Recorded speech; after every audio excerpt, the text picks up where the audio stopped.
I think we're doing okay, but the conditions have caused us to change our focus a little bit. Early on in the command's life, we spent a lot of time, first of all, explaining to Africans who we were and what we were trying to do. We're at a point now where some of those partnerships are quite strong. Some good partnerships here in Cameroon and with others, and there are other countries where that certainly is the case. In other places, not so good. We have some work still to do in establishing the bonds of trust that are essential to an effective partnership. And it's undeniable that we have, over the past few years, become much more operationally focused than I think anyone originally envisioned. Look back at the various initiatives that you put into play. What would you say has gone well and what hasn't? I think the very best example of what AFRICOM has done as a part of a broader U.S. government effort has been Somalia.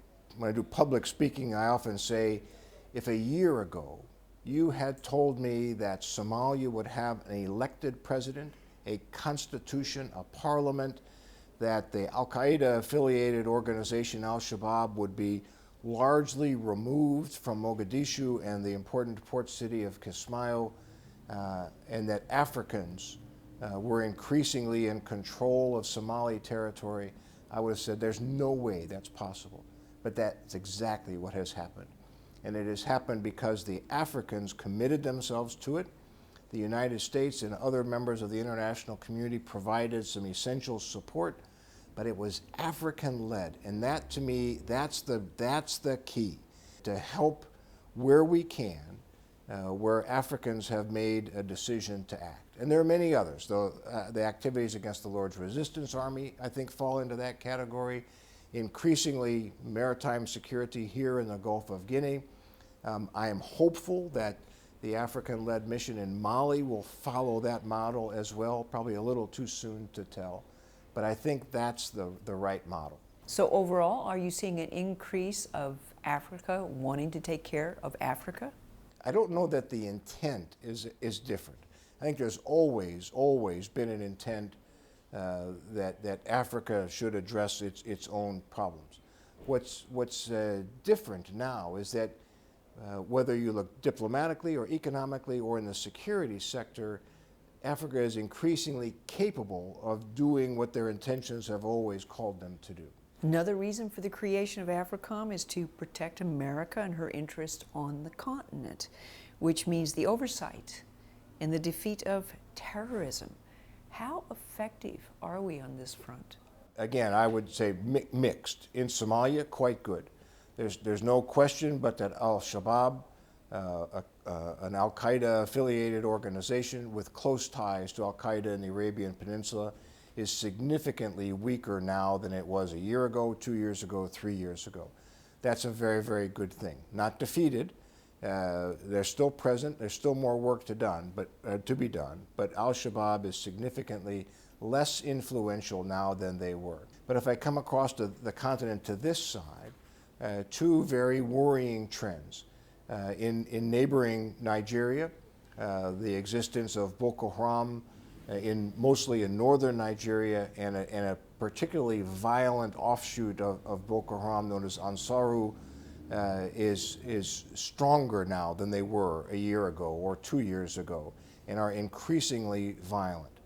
And then there's the network that concerns me most, which is the broader extremist network that ranges from Mali through the border regions of Algeria, Niger, into Libya. And that loose confederation of a number of different groups, the largest of which is Al-Qaeda in the lands of the Islamic Maghreb, that organization concerns me. And increasingly, we're seeing worrying indicators that these various groups, Al-Qaeda, Ansar al-Sharia in Libya, Boko Haram, are at least interested in sharing ideas, in training one another, perhaps some exchange of funding, maybe fighters moving between organizations. So that's what really concerns me, is a growing connection between previously disjointed extremist organizations. Benghazi is, in the minds of many, a perfect example of how deadly the threat of terrorism is in Africa. It is, quite frankly, a situation that's left many Americans confused as to the security of U.S. citizens here on the continent. Your thoughts on the impact of terrorism, Benghazi, and the effect on AFRICOM? Well, first of all, I had the opportunity to work very closely with Ambassador Stevens, and his loss and the 3 others lost in Benghazi is a blow to our nation, and certainly a tragic loss for those families. We just lost 3 more Americans in January in the terrorist attack at the British Petroleum facility in Algeria.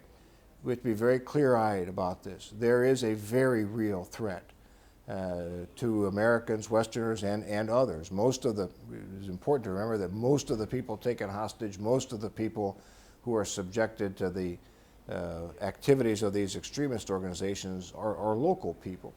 So there's a very real threat, and we should never kid ourselves about that. So should we just totally back off and not get involved in Africa, or should we triple our efforts?